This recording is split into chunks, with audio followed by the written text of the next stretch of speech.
Chapter 64 The Man in the Red Cloak.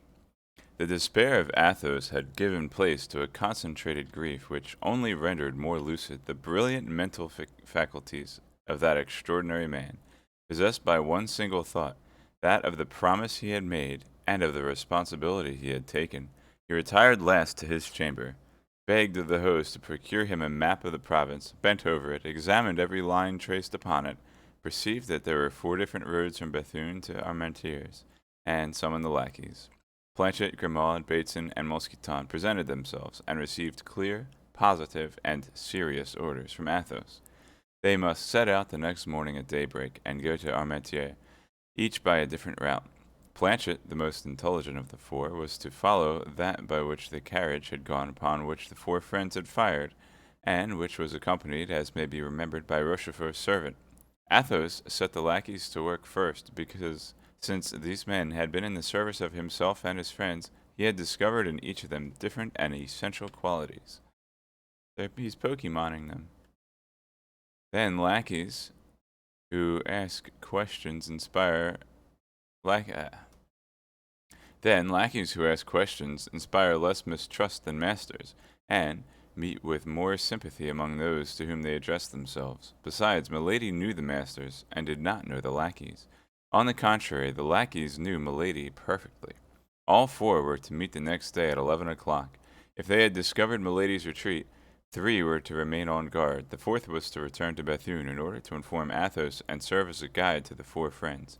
These arrangements made, the lackeys retired. Athos then arose from his chair, girded on his sword, enveloped himself in his cloak, and left the hotel. It was nearly 10 o'clock. At 10 o'clock in the evening, it is well known, the streets in provincial towns are very little frequented. Athos, nevertheless, was visibly anxious to find someone of whom he could ask a question. At length he met a belated passenger, went up to him, and spoke a few words to him. The man he addressed recoiled with terror, and only answered the few words of the Musketeer by pointing. Athos offered the man half a pistole to accompany him, but the man refused.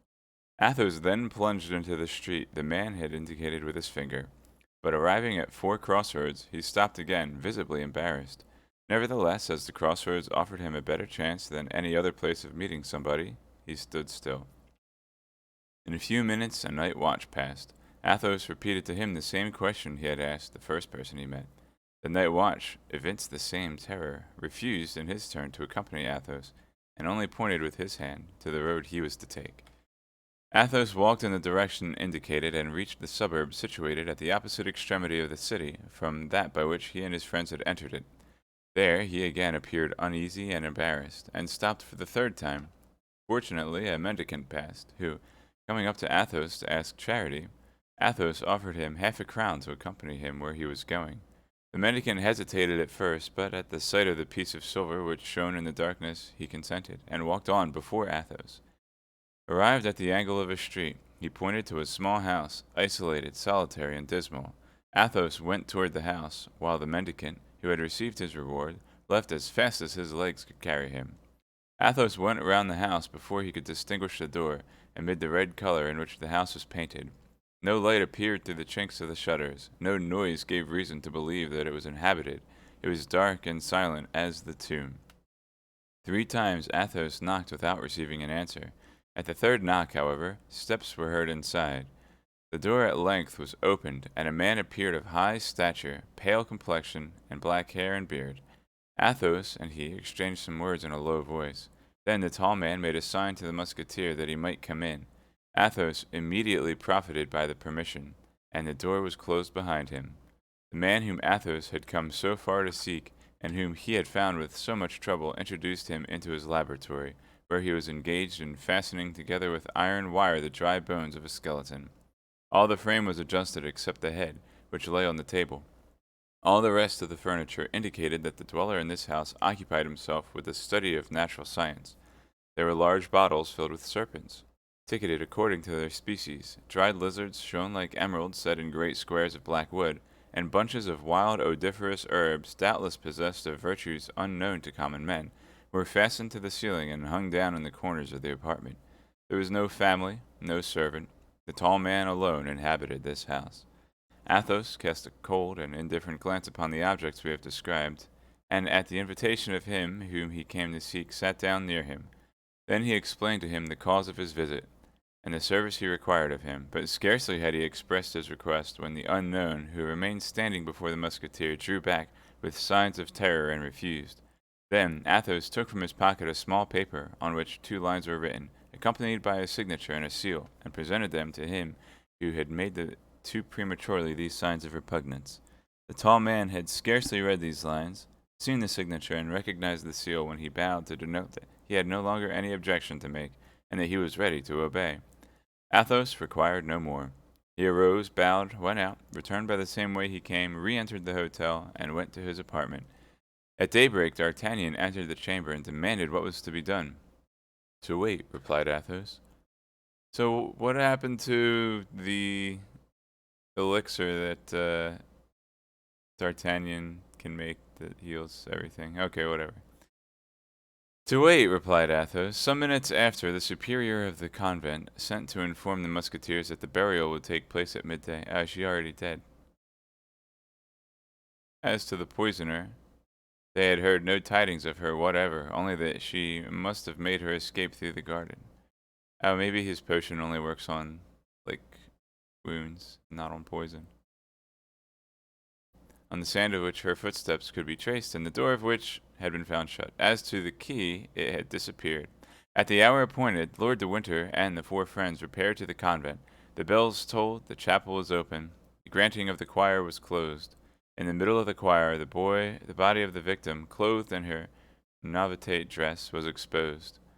On each side of the choir and behind the gratings opening into the convent was assembled the whole community of the Carmelites, who listened to the divine service and mingled their chant with the chant of the priests, without seeing the profane or being seen by them. At the door of the chapel, D'Artagnan felt his courage fall anew, and returned to look for Athos. But Athos had disappeared. Faithful to his mission of vengeance, Athos had requested to be conducted to the garden, and there upon the sand, following the light steps of this woman, who left sharp tracks wherever she went, he advanced toward the gate which led into the wood, and causing it to be opened, he went out into the forest. Then all his suspicions were confirmed. The road by which the carriage had disappeared encircled the forest. Athos followed the road for some time, his eyes fixed upon the ground. Slight stains of blood which came from the wound inflicted upon the man who accompanied the carriage as a courier, or from one of the horses, dotted the road. At the end of 3/4 of a league, within 50 paces of Festubert, a larger blood stain appeared. The ground was trampled by horses. Between the forest and this accursed spot, a little behind the trampled ground, was the same track of small feet as the garden. The carriage had stopped there. At this spot Milady had come out of the wood and entered the carriage. Satisfied with the discovery, which confirmed all his suspicions, Athos returned to the hotel, and found Planchet impatiently waiting for him. Everything was as Athos had foreseen. Planchet had followed the road. Like Athos, he had discovered the stains of blood. Like Athos, he had noted the spot where the horses had halted. But he had gone farther than Athos, for at the village of Festubert, while drinking at an inn, he learned, without needing to ask a question, that the evening before, at 8:30, a wounded man who accompanied a lady traveling in a post-chaise had been obliged to stop, unable to go further. The accident was set down to account of robbers who had stopped to chase in the wood. The man remained in the village. The woman had had a relay of horses and continued her journey. Planchet went in search of the postilion who had driven her, and found him. He had taken the lady as far as Fromelles, and from Fromelles she had set out for Armentières. Planchet took the crossroad, and by 7 o'clock in the morning he was at Armentières. But there was but one tavern, the Post. Planchet went and presented himself as a lackey out of place, who was in search of a situation. He had not chatted 10 minutes with the people of the tavern before he learned that a woman had come there alone about 11 o'clock the night before, had engaged a chamber, had sent for the master of the hotel, and told him she desired to remain some time in the neighborhood. Planchet had no need to learn more. He hastened to the rendezvous, found the lackeys at their post, placed them as sentinels at all the outlets of the hotel, and came to find Athos, who had just received this information when his friends returned. All their countenances were melancholy and gloomy, even the mild countenance of Aramis. "What is to be done?" asked D'Artagnan. "To wait," replied Athos. Each retired to his own apartment. At 8 o'clock in the evening, Athos ordered the horses to be saddled, and Lord de Winter and his friends notified that they must prepare for the expedition. In an instant, all 5 were ready. Each examined his arms and put them in order. Athos came down at last, and found D'Artagnan already on horseback and growing impatient. "Patience!" cried Athos. "One of our party is still wanting." The four horsemen looked round them with astonishment, for they sought vainly in their minds to know who this other person could be. At this moment, Planchet brought out Athos's horse. The Musketeer leaped lightly into the saddle. "Wait for me," cried he. "I will soon be back," and he set off at a gallop. In a quarter of an hour he returned, accompanied by a tall man, masked and wrapped in a large red cloak. Lord de Winter and the three Musketeers looked at one another inquiringly. Neither could give the others any information, for all were ignorant who this man could be. Nevertheless, they felt convinced that all was as it should be, as it was done by the order of Athos. At 9 o'clock, guided by Planchet, the little cavalcade set out, taking the route the carriage had taken. It was a melancholy sight, that of these 6 men traveling in silence, each plunged in his own thoughts, sad as despair, gloomy as chastisement. Chapter 65. Trial. It was a stormy and dark night. Vast clouds covered the heavens, concealing the stars. The moon would not rise till midnight. Occasionally, by the light of a flash of lightning which gleamed along the horizon, the road stretched itself before them, white and solitary. The flash extinct, all remained in darkness. Every minute Athos was forced to restrain D'Artagnan, constantly in advance of the little troop, and to beg him to keep in the line, which in an instant he had again departed from. He had but one thought, to go forward, and he went. They passed in silence through the little village of Festubert, where the wounded servant was, and then skirted the wood of Richebourg. At Hurlier, Planchet, who led the column, turned to the left. Several times Lord de Winter, Porthos, or Aramis tried to talk with the man in the red cloak, but to every interrogation which they put to him he bowed without response. The travelers then comprehended that there must be some reason why the unknown preserved such a silence, and ceased to address themselves to him. The storm increased, the flashes succeeded one another more rapidly, the thunder began to growl, and the wind, the precursor of a hurricane, whistled in the plumes in the hair of the horsemen. The cavalcade trotted on more sharply. A little before they came to Fromelles at this storm burst. They spread their cloaks. There remained 3 leagues to travel, and they did it amid torrents of rain. D'Artagnan took off his hat, and could not be persuaded to make use of his cloak. He found pleasure in feeling the water trickle over his burning brow and over his body, agitated by feverish shudders. The moment the little troop passed Goscal and were approaching the post, a man sheltered beneath a tree detached himself from the trunk with which he had been confounded in the darkness, and advanced into the middle of the road, putting his finger on his lips. Athos recognized Grimaud. "What's the matter?" cried Athos. "Has she left Armentières?" Grimaud made a sign in the affirmative. D'Artagnan ground his teeth. "Silence, D'Artagnan," said Athos. "I have charged myself with this affair. It is for me, then, to interrogate Grimaud." "Where is she?" asked Athos. Grimaud extended his hands in the direction of Lys. "Far from here?" asked Athos. Grimaud showed his master his forefinger bent. "Alone?" asked Athos. Grimaud made the sign yes. "Gentlemen," said Athos, "she is alone within half a league of us, in the direction of the river." "That's well," said D'Artagnan. "Lead us, Grimaud." Grimaud took his course across the country and acted as a guide to the cavalcade. At the end of 500 paces, more or less, they came to a rivulet, which they forded. By the aid of the lightning, they perceived the village of Erquinheim. "Is she there, Grimaud?" asked Athos. Grimaud shook his head negatively. "Silence, then!" cried Athos, and the troop continued their route. Another flash illuminated all around them. Grimaud extended his arm, and by the bluish splendor of the fiery serpent, they distinguished a little isolated house on the banks of the river, within 100 paces of a ferry. One window was lighted. "Here we are," said Athos. At this moment, a man who had been crouching in a ditch jumped up and came towards them. It was Mousqueton. He pointed his finger to the lighted window. "She is there," said he. "And Bateson?" asked Athos. "While I watched the window, he guarded the door." "Good," said Athos. "You are good and faithful servants." Athos sprang from his horse, gave the bridle to Grimaud, and advanced toward the window after having made a sign to the rest of the troop to go toward the door. The little house was surrounded by a low, quickset hedge, 2 or 3 feet high. Athos sprang over the hedge and went up to the window, which was without shutters, but had the half curtains closely drawn. He mounted the skirting stone that his eyes might look over the curtain. By the light of a lamp, he saw a woman wrapped in a dark mantle, seated upon a stool near a dying fire. Her elbows were placed upon a mean table, and she leaned her head upon her two hands, which were white as ivory. He could not distinguish her countenance, but a sinister smile passed over the lips of Athos. He was not deceived. It was she whom he sought. At this moment, a horse neighed. Milady raised her head, saw close to the panes the pale face of Athos, and screamed. Athos, perceiving that she knew him, pushed the window with his knee and hand. The window yielded, the squares were broken to shivers, and Athos, like the spectre of vengeance, leaped into the room. Milady rushed to the door and opened it. More pale and menacing than Athos, D'Artagnan stood on the threshold. Milady recoiled, uttering a cry. D'Artagnan, believing she might have means of flight and fearing she should escape, drew a pistol from his belt, but Athos raised his hand. "Put back that weapon, D'Artagnan," said he. "This woman must be tried, not assassinated.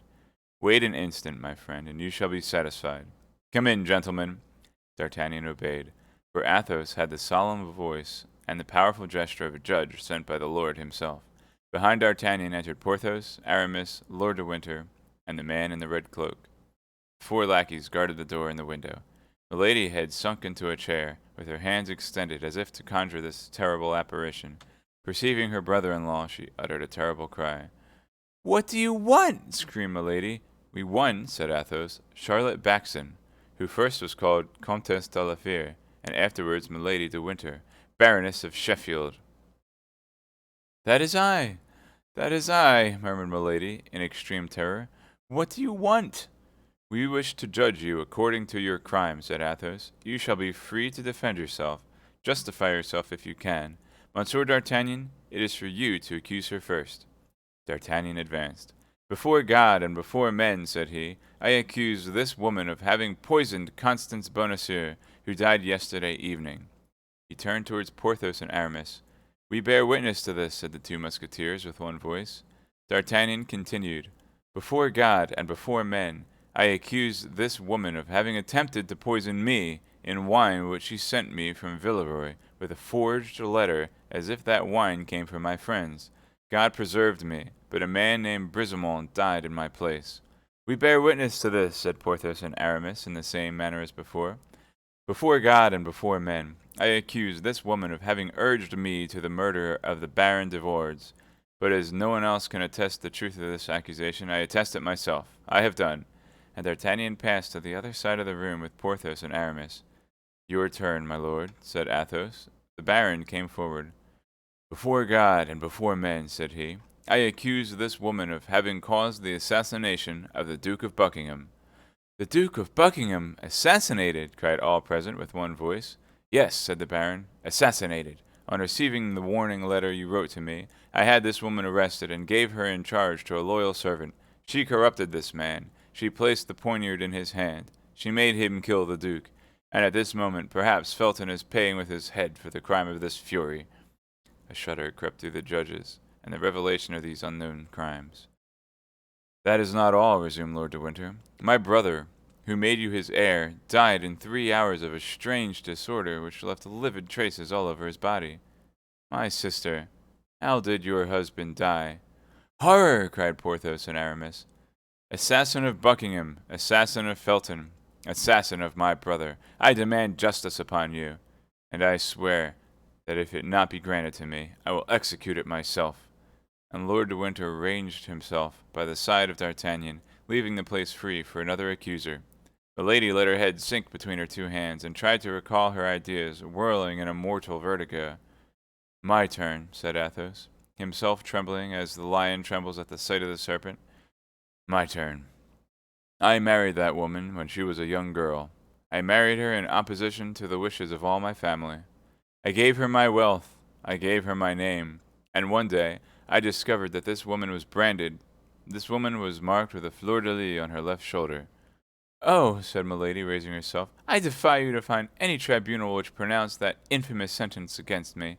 I defy you to find him who executed it." "Silence," said a hollow voice. "It is for me to reply to that." And the man in the red cloak came forward in his turn. "What man is that? What man is that?" cried Milady, suffocated by terror, by her hair loosening itself and raising her livid countenance as if alive. All eyes were turned toward this man, for to all except Athos he was unknown. Even Athos looked at him with as much stupefaction as the others, for he knew not how he could in any way find himself mixed up with the horrible drama then unfolded. After approaching Milady with a slow and solemn step, so that the table alone separated them, the unknown took off his mask. Milady for some time examined with increasing terror the pale face, framed with black hair and whiskers, the only expression of which was icy impassibility. Then she suddenly cried, "Oh, no, no!" rising and retreating to the very wall. "No, no, it is an infernal apparition! It is not he! Help!" screamed she, turning towards the wall, as if she would tear an opening with her hands. "Who are you, then?" cried all the witnesses of the scene. "Ask that woman," said the man in the red cloak, "for you may plainly see she knows me. The executioner of Lily." "The executioner of Lily!" cried Milady, a prey to insensate terror, and clinging with her hands to the wall to avoid falling. Everyone drew back. The man in the red cloak remained standing alone in the middle of the room. "Oh, Grace! Grace, pardon!" cried the wretch, falling on her knees. The unknown waited for silence, and then resumed. "I told you well that she would know me. Yes, I am the executioner of Lily, and this is my history." All eyes were fixed upon this man, whose words were listened to with anxious intention. That woman was once a young girl, as beautiful as she is today. She was a nun in the convent of the Benedictines of Templemar. A young priest with a simple and trustful heart performed the duties of the church of that convent. She undertook his seduction and succeeded. She would have seduced a saint. Their vows were sacred and irrevocable. Their connection could not last long without ruining both. She prevailed upon him to leave the country, but to leave the country, to fly together, to reach another part of France, where they might live at ease because unknown money was necessary.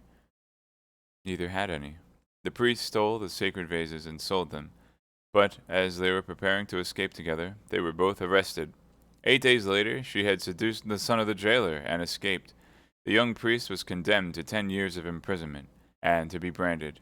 I was executioner of the city of Lily, as this woman has said.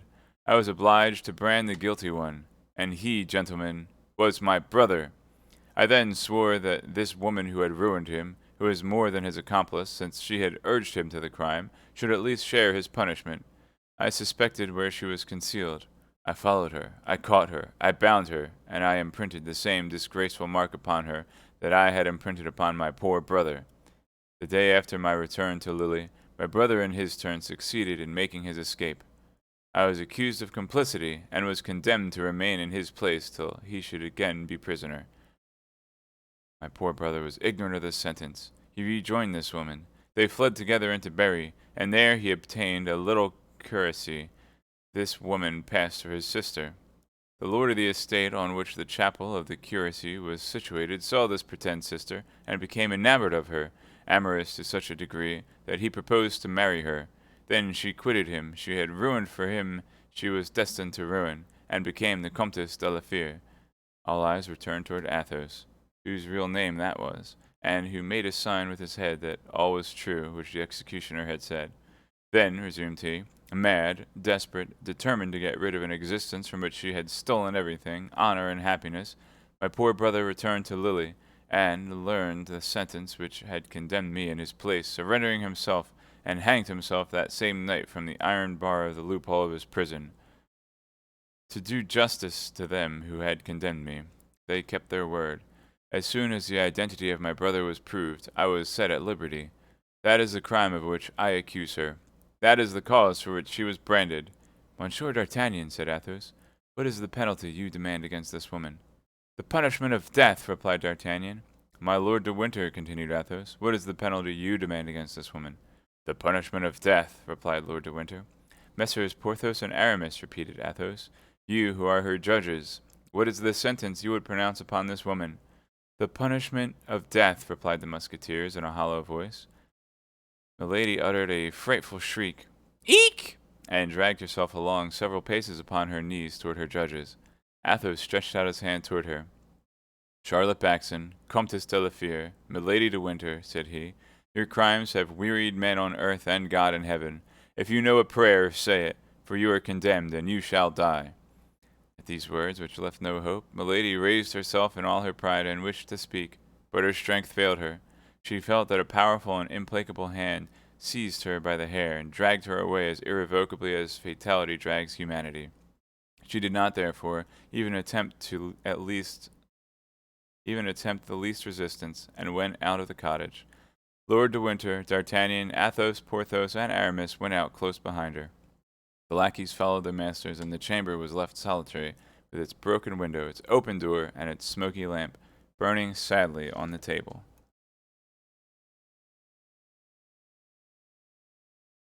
Chapter 66. Execution. It was near midnight. The moon, lessened by its decline and reddened by the last traces of the storm, arose behind the little town of Armentières, which showed against its pale light the dark outline of its houses, and the skeleton of its high belfry. In front of them the Lys rolled its waters like a river of molten tin, which on the other side was a black mass of trees, profiled on a stormy sky, invaded by large coppery clouds which created a sort of twilight amid the night. On the left was an old abandoned mill, with its motionless wings, from the ruins of which an owl threw out its shrill, periodic, and monotonous cry. On the right and on the left, the road which the dismal procession pursued, appeared a few low, stunted trees, which looked like deformed dwarfs, crouching down to watch men traveling at this sinister hour. From time to time, a broad sheet of lightning opened the horizon in its whole width, darted like a serpent over the mass of trees, and, like a terrible scimitar, divided the heavens and the waters into two parts. Not a breath of wind now disturbed the heavy atmosphere. A death-like silence oppressed all nature. The soil was humid and glittering with the rain which had recently fallen, and the refreshed herbs sent forth their perfume with additional energy. Two lackeys dragged Milady, whom each held by one arm. The executioner walked behind them, and the Lord de Winter, D'Artagnan, Porthos, and Aramis walked behind the executioner. Planchet and Bateson came last. The two lackeys conducted Milady to the bank of the river. Her mouth was mute, but her eyes spoke with their inexpressible eloquence, supplicating by turns each of those on whom she looked. Being a few paces in advance, she whispered to the lackeys, "1,000 pistoles to each of you, if you will assist my escape. But if you deliver me up to your masters, I have near at hand avengers who will make you pay dearly for my death." Grimaud hesitated. Mousqueton trembled in all his members. Athos, who heard Milady's voice, came sharply up. Lord de Winter did the same. "Change these lackeys," said he. "She has spoken to them. They are no longer sure." Planchet and Bateson were called, and took the places of Grimaud and Mousqueton. On the bank of the river, the executioner approached Milady, and bound her hands and feet. Then she broke the silence to cry out, "You are cowards, miserable assassins! 10 men combined to murder one woman! Beware! If I am not saved, I shall be avenged!" "You are not a woman," said Athos coldly and sternly. "You do not belong to the human species. You are a demon escaped from hell, whither we send you back again." "Ah, you virtuous men," said Milady, "please to remember that he who shall touch a hair of my head is himself an assassin." "The executioner may kill without being on that account an assassin," said the man in the red cloak, rapping upon his immense sword. "This is the last judge, that is all. Nachrichter, as say our neighbors, the Germans." And, as he bound her while saying these words, Milady uttered 2 or 3 savage cries which produced a strange and melancholy effect, and flying away into the night, and losing themselves in the depths of the woods. "If I am guilty, if I have committed the crimes you accuse me of," shrieked Milady, "take me before a tribunal. You are not my judges. You cannot condemn me." "I offered you Tyburn," said the Lord de Winter. "Why did you not accept it?" "Because I am not willing to die," cried Milady, struggling. "Because I am too young to die." "The woman you poisoned at Bethune was still younger than you, madame, and yet she is dead," said D'Artagnan. "I will enter a cloister. I will become a nun," said Milady. "You were in a cloister," said the executioner, "and you left it to ruin my brother." Milady uttered a cry of terror and sank upon her knees. The executioner took her up in his arms and was carrying her toward the boat. "Oh, my God!" cried she. "My God, are you going to drown me?" These cries had something so heartrending in them that Monsieur d'Artagnan, who had been at first the most eager in pursuit of Milady, sat down on the stump of a tree and hung his head, covering his ears with the palms of his hands. And yet, notwithstanding, he could still hear her cry and threaten. D'Artagnan was the youngest of all these men. His heart failed him. "Oh, I cannot behold this frightful spectacle," said he. "I cannot consent that this woman should die thus. Milady heard these few words and caught a shadow of hope. "D'Artagnan! D'Artagnan!" cried she. "Remember that I loved you!" The young man rose and took a step toward her, but Athos rose likewise, drew his sword, and placed himself in the way. "You take one step farther, D'Artagnan," said he. "We shall cross swords together." D'Artagnan sank on his knees and prayed. "Come," continued Athos, "executioner, do your duty." "Willingly, monsieur," said the executioner, "for as I am a good Catholic, I firmly believe I am acting justly in performing my functions on this woman." "That's well." Athos made a step toward Milady. "I pardon you," said he, "the ill that you have done me. I pardon you for my blasted future, my lost honor, my defiled love, and my salvation forever compromised by a despair into which you have cast me. Die in peace." Lord de Winter advanced in his turn. "I pardon you," said he, "for the poisoning of my brother, and the assassination of his Grace Lord Buckingham. I pardon you for the death of poor Felton. I pardon you for the attempts upon my own person. Die in peace." "And I," said Monsieur d'Artagnan, "pardon me, madame, for having by a trick unworthy of a gentleman provoked your anger, and I, in exchange, pardon you the murder of my poor love and your cruel vengeance against me. I pardon you, and I weep for you. Die in peace." "I am lost," murmured Milady in English. "I must die." Then she arose of herself and cast around her one of those piercing looks which seemed to dart from an eye of flame. She saw nothing. She listened, and she heard nothing. "Where am I to die?" said she. "On the other bank," replied the executioner. Then he placed her in the boat, and as he was going to set foot in it himself, Athos handed him a sum of silver. "Here," said he, "is the price of the execution, that it may be plain we act as judges." "That is correct," said the executioner. "And now in her turn let this woman see that I am not fulfilling my trade, but my debt." And he threw the money into the river. The boat moved off toward the left-hand shore of the Lys, bearing the guilty woman and the executioner. All the others remained on the right-hand bank, where they fell on their knees. The boat glided along the ferry rope, under the shadow of a pale cloud which hung over the water at that moment. The troop of friends saw it again, the opposite bank. The figures were defined like black shadows on the red-tinted horizon. Milady, during the passage, had contrived to untie the cord which fastened her feet. On coming near the bank, she jumped slightly on shore, and took to flight, but the soil was moist. On reaching the top of the bank, she slipped and fell upon her knees. She was struck, no doubt, with a superstitious idea. She conceived that heaven denied its aid, and she remained in the attitude in which she had fallen, her head drooping and her hands clasped. Then they saw from the other bank the executioner raise both his arms slowly. A moonbeam fell upon the blade of the large sword. The two arms fell with a sudden force. They heard the hissing of the scimitar and the cry of the victim. Then a truncated mass sank beneath the blow. The executioner then took off his red cloak, spread it upon the ground, laid the body in it, threw in the head, tied all up by the four corners, lifted it on his back, and entered the boat again. In the middle of the stream he stopped the boat, and, suspending his burden over the water, cried in a loud voice, "Let the justice of God be done!" And he let the corpse drop into the depths of the waters, which closed over it. 3 days afterward, the four Musketeers were in Paris. They had not exceeded their leave of absence, and that same evening they went to pay their customary visit to Monsieur de Treville. "Well, gentlemen," said the brave captain, "I hope you have been well amused during your excursion." "Prodigiously," replied Athos in the name of himself and his comrades. Chapter 67. Conclusion. On the 6th of the following month, the king, in compliance with the promise he had made the cardinal to return to La Rochelle, left his capital, still in amazement at the news which began to spread itself of Buckingham's assassination. Although warned that the man she had loved so much was in great danger, the queen, when his death was announced to her, would not believe the fact, and even imprudently exclaimed, "It is false! He has just written to me!"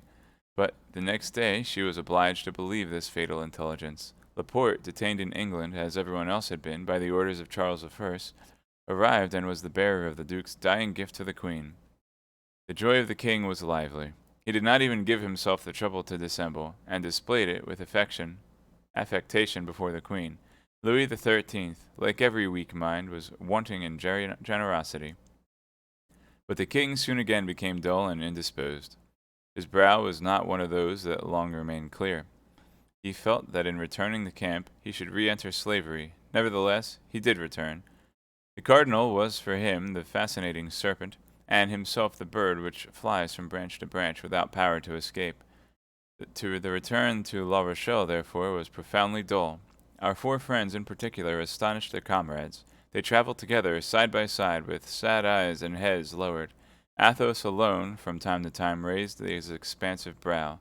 A flash kindled in his eyes, and a bitter smile passed over his lips. Then, like his comrades, he sank again into reverie. As soon as the escort arrived in a city, when they had conducted the king to his quarters, the four friends either retired to their own, or to some secluded cabaret, where they neither drank nor played. They only conversed in a low voice, looking around attentively to see that no one overheard them. One day, when the king had halted to fly the magpie, and the four friends, according to their custom, instead of following the sport, had stopped at a cabaret on the high road, a man coming from La Rochelle on horseback pulled up at the door to drink a glass of wine, and darted a searching glance into the room where the four musketeers were sitting. "Holloa! Monsieur d'Artagnan," said he, "is not that you whom I see yonder?" D'Artagnan raised his head and uttered a cry of joy. It was the man he called his phantom. It was his stranger of Meung, of the Rue de Fossier, and of Arras. D'Artagnan drew his sword and sprang toward the door, but this time, instead of avoiding him, the stranger jumped from his horse and advanced to meet D'Artagnan. "Ah, monsieur," said the young man, "I meet you then at last. This time you shall not escape me." "Neither is it my intention, monsieur, for this time I was seeking you. In the name of the king, I arrest you." "How? What do you say?" cried D'Artagnan. "I say that you must surrender your sword to me, monsieur, and that without resistance. This concerns your head, I warn you." "Who are you, then?" demanded D'Artagnan, lowering the point of his sword, but without yet surrendering it. "I am the Chevalier de Rochefort," answered the other, "the equerry of Monsieur le Cardinal Richelieu, and I have orders to conduct you to his eminence." "We are returning to his eminence, Monsieur the Chevalier," said Athos, advancing, "and you will please to accept the word of Monsieur d'Artagnan that he will go straight to La Rochelle. I must place him in the hands of guards who will take him into camp. We will be his guards, monsieur, upon our word as gentlemen, but likewise upon our word as gentlemen," added Athos, knitting his brow. "Monsieur d'Artagnan shall not leave us." The Chevalier de Rochefort cast a glance backward, and saw that Porthos and Aramis had placed themselves between him and the gate. He understood that he was completely at the mercy of these four men. "Gentlemen," said he, "if Monsieur d'Artagnan will surrender his sword to me and join his word to yours, I shall be satisfied with your promise to convey Monsieur d'Artagnan to the quarters of the Monseigneur the Cardinal. You have my word, monsieur, and here is my sword." "This suits me the better," said Rochefort, "as I wish to continue my journey." "If it is for the purpose of rejoining Milady," said Athos coolly, "it is useless. You will not find her." "What has become of her, then?" asked Rochefort eagerly. "Return to camp, and you shall know." Rochefort remained for a moment in thought. Then, as they were only a day's journey from Surgeret, whither the cardinal was to come to meet the king, he resolved to follow the advice of Athos and go with them. Besides, this return offered him the advantage of watching his prisoner. They resumed their route. On the morrow, at 3 o'clock in the afternoon, they arrived at Surgeret. The cardinal there awaited Louis XIII. The minister and the king exchanged numerous caresses, felicitating each other upon the fortunate chance which had freed France from the inveterate enemy who set all Europe against her. After which the cardinal, who had been informed that D'Artagnan was arrested, and who was anxious to see him, took leave of the king, inviting him to come the next day to view the work already done upon the dike. On returning in the evening to his quarters at the bridge of La Pierre, the cardinal found, standing before the house he occupied, D'Artagnan, without his sword, and the three musketeers, armed. This time, as he was well attended, he looked at them sternly, and made a sign with his eye and hand for D'Artagnan to follow him. D'Artagnan obeyed. "We shall wait for you, D'Artagnan," said Athos, loud enough for the cardinal to hear him. His Eminence bent his brow, stopped for an instant, and then kept on his way without uttering a single word.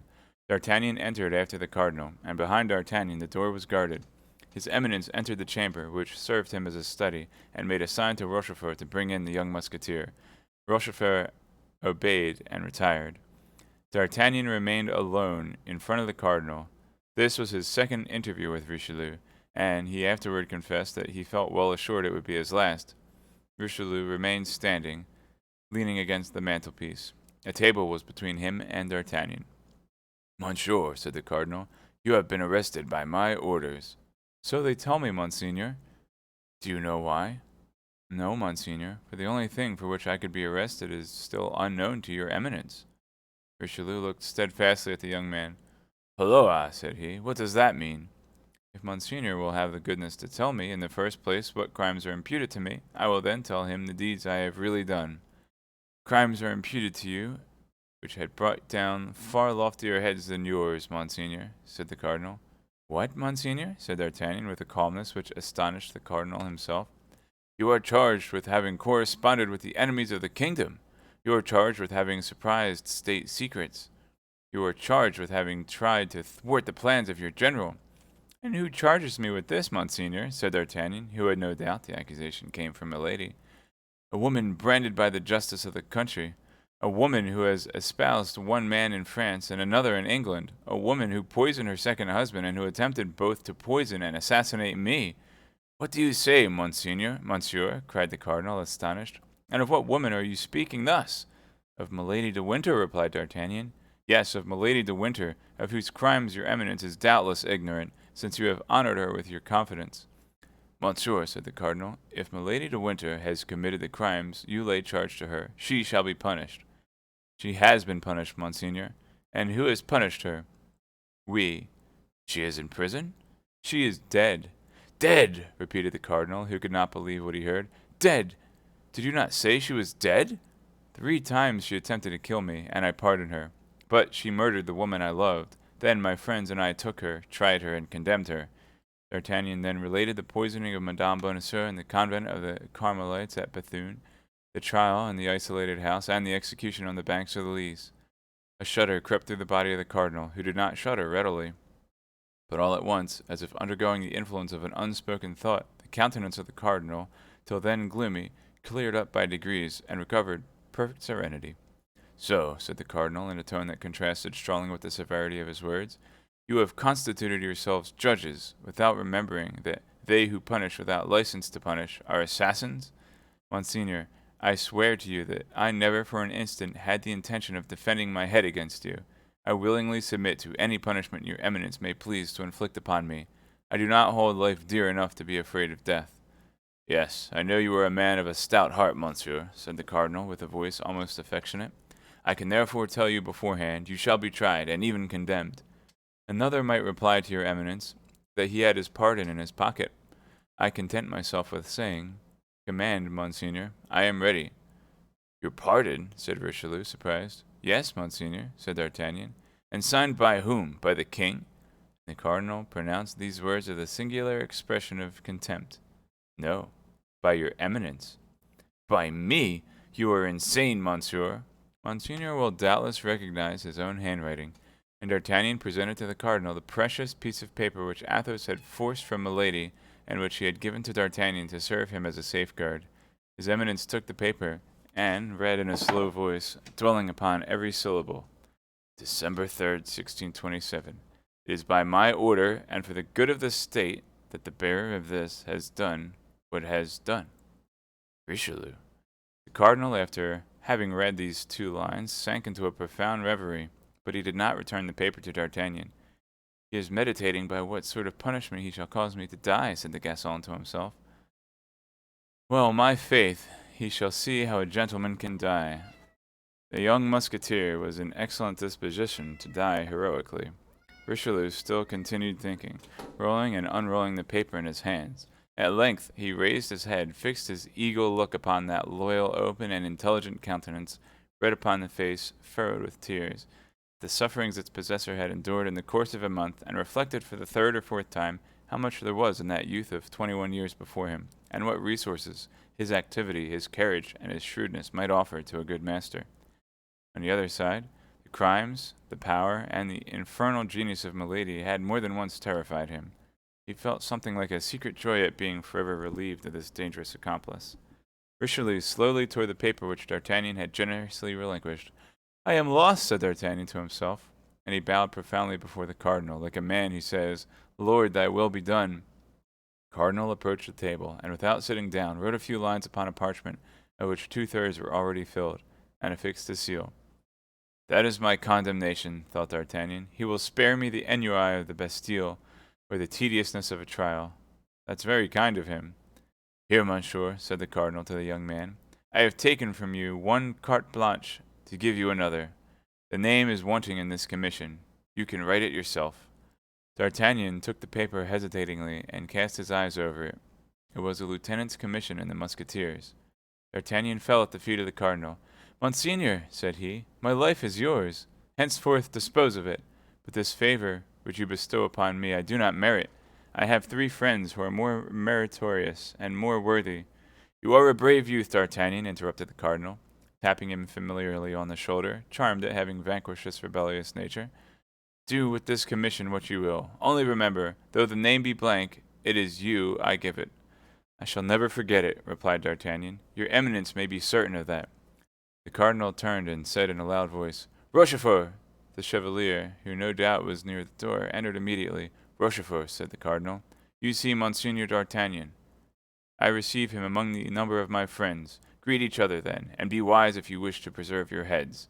Rochefort and D'Artagnan coolly greeted each other with their lips, but the cardinal was there, observing them with his vigilant eye.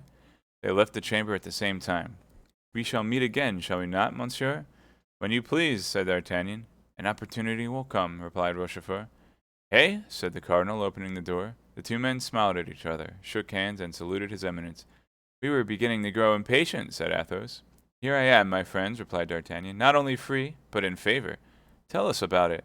This evening, but for the moment, let us separate. Accordingly, that same evening, D'Artagnan repaired to the quarters of Athos, whom he found in a fair way to empty a bottle of Spanish wine, an occupation which he religiously accomplished every night. D'Artagnan related what had taken place between the cardinal and himself, and drawing the commission from his pocket, said, Here, my dear Athos, this naturally belongs to you. Athos smiled with one of his sweet and expressive smiles. Friend, said he, for Athos this is too much. For the Comte de la Fere it is too little. Keep the commission. It is yours. Alas, you have purchased it dearly enough. D'Artagnan left Athos's chamber, and went to that of Porthos. He found him clothed in a magnificent dress, covered with a splendid embroidery, admiring himself before a glass.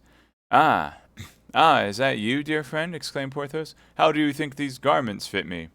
Wonderfully, said D'Artagnan, but I come to offer you a dress which will become you still better. What? Asked Porthos. That of a lieutenant of Musketeers. D'Artagnan related to Porthos the substance of his interview with the cardinal, and said, taking the commission from his pocket, Here, my friend, write your name upon it, and become my chief. Porthos cast his eyes over the commission, and returned it to D'Artagnan, to the great astonishment of the young man. Yes, said he. Yes, that would flatter me very much, but I should not have time enough to enjoy the distinction. During our expedition to Bethune, the husband of my duchess died. So, my dear, the coffer of the defunct holding out its arms to me. I shall marry the widow. Look here, I was trying on my wedding suit. Keep the lieutenancy, my dear, keep it. The young man, then, entered the apartment of Aramis. He found him kneeling before his prie-dieu, with his head leaning on an open prayer-book. He described to him his interview with the cardinal, and said for the 3rd time, drawing his commission from his pocket, You, our friend, our intelligence, our invisible protector, accept this commission. You have merited it more than any of us by your wisdom and your counsels, always followed by such happy results. Alas, dear friend, said Aramis, our late adventures have disgusted me with military life. This time my determination is irrevocably taken. After the siege, I shall enter the house of the Lazarists. Keep the commission, D'Artagnan. The profession of arms suits you. You will be a brave and adventurous captain. D'Artagnan, his eye moist with gratitude, though beaming with joy, went back to Athos, whom he found still at table contemplating the charms of his last glass of Malaga by the light of his lamp. Well, said he, they likewise have refused me. That, dear friend, is because nobody is more worthy than yourself. He took a quill, wrote the name of D'Artagnan in the commission, and returned it to him. I shall then have no more friends, said the young man. Alas, nothing but bitter recollections. And he let his head sink upon his hands, while 2 large tears rolled down his cheeks. You are young, replied Athos, and your bitter recollections have time to change themselves into sweet remembrances.